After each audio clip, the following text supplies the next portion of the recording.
When I went to the temple in early spring, I saw Maitreya smiling, and I also smiled. How many people think that laughing together is also a way of giving alms? So can smiling also give alms? If you think about it carefully, you will see that it is very true. Smiling together is giving each other trust, love, joy and sympathy, which is also almsgiving. When it comes to almsgiving, we often know that there is almsgiving, such as giving money, wealth, and food. Dharma giving is giving good words, correct truth, precious teachings to advise others, preaching sutras and preaching dharma, printing scriptures, and fearless giving is comforting, making others fearless, increasing courage and faith. So in those three methods of giving, a smile belongs to the fearless giving type. For example, when a person goes for a medical examination, after the examination, just having the doctor smile will make the patient's psychological state of fear and nervousness disappear immediately. If the doctor smiled, comforted and encouraged, the therapeutic effect would certainly be completely different. Modern psychology believes that psychological states can influence others. There is a story like this. There was a hairdresser who went shopping and encountered the cold face of the salesperson. The hairdresser's emotional state was not good all day, so it also affected the work results. At the end of the day, the hairdresser did a facial for a customer. Due to his bad emotional state, he scratched the customer's face. After an argument, looking back, the unlucky customer was the cold-faced salesman from the morning. Everyone has experiences like this. Even an argument can make you unhappy for several days, even venting your anger on others or colleagues. A smile always makes me feel happy, the people around me also feel friendly, and my work efficiency is also improved. This is the strange attraction of a smile, we cannot ignore it. There are some monastic disciples of the Buddha who believe that you must keep a strict facial expression. Do not dare to smile. If you smile you will lose your dignity, so keep your facial expression so serious that it is almost cold, making you lose your dignity. Everyone respects children and far away, then he is a person with majesty. Does smiling mean you lose your dignity? Zen Buddhism has an anecdote. An old woman had been making offerings to a Zen monk for more than 20 years.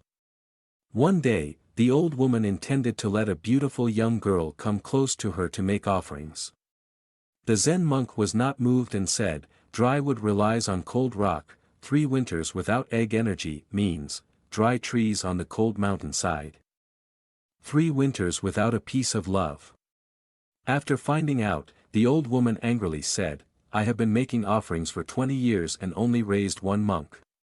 So she chased him away and burned the grass hut. Zen is lively and lively, full of the vitality of Zen. That Zen monk did not understand this idea. Although he practiced for many years, he did not achieve true Zen, so he had to pack up and leave. Some people think that Buddhism is a religion of joy, and that Buddha's disciples are joyful people in the world. It is a truth, the Dharma of joy not only exists inside but also appears on the outside. A wry smile, a gentle word can also make sentient beings imbued with the Dharma of joy and meditation. This is not the time. Everyone practices alms-giving in a practical way. The Buddha taught that, joy is the source of expanding the wisdom of enlightened people. Some people will say, "Oh, who can't do that by smiling? How can small things be called almsgiving?" In fact, the so-called smile of most people is just the movement of muscles on the face, does not come from the heart at all, and of course does not have the power to deeply affect others. Sharp. When there is joy from within, a wry smile will appear. We all have experiences like this. Every time we have the opportunity to be close to eminent monks or meditators, the first thing we notice is the gentle facial expressions, the smiles of these people. He will make it impossible for us to forget, like lighting a bright lamp in our spirit. When our smile is filled with the joy of meditation and can also light up the spiritual lamp for others, we will certainly feel extremely happy and peaceful.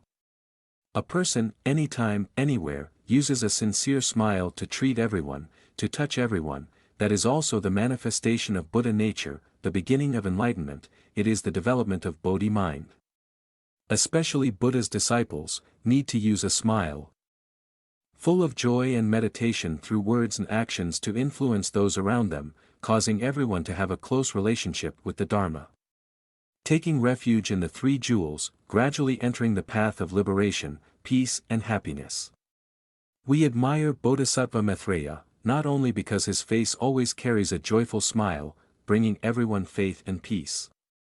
We should learn Bodhisattva conduct so that a smile of joy comes from within us, watering the almost dry field of hearts of people in the world. So laughing is a form of almsgiving. Giving alms is one of the four dharmas, one of the 6 virtues of Buddhism. Anyone can practice to bring joy, happiness, and peace to themselves and everyone. Thank you for spending your valuable time on my channel journey to enlightenment. Wishing you a very peaceful and happy day. Don't forget to click like and subscribe to my support channel. See you in the next video.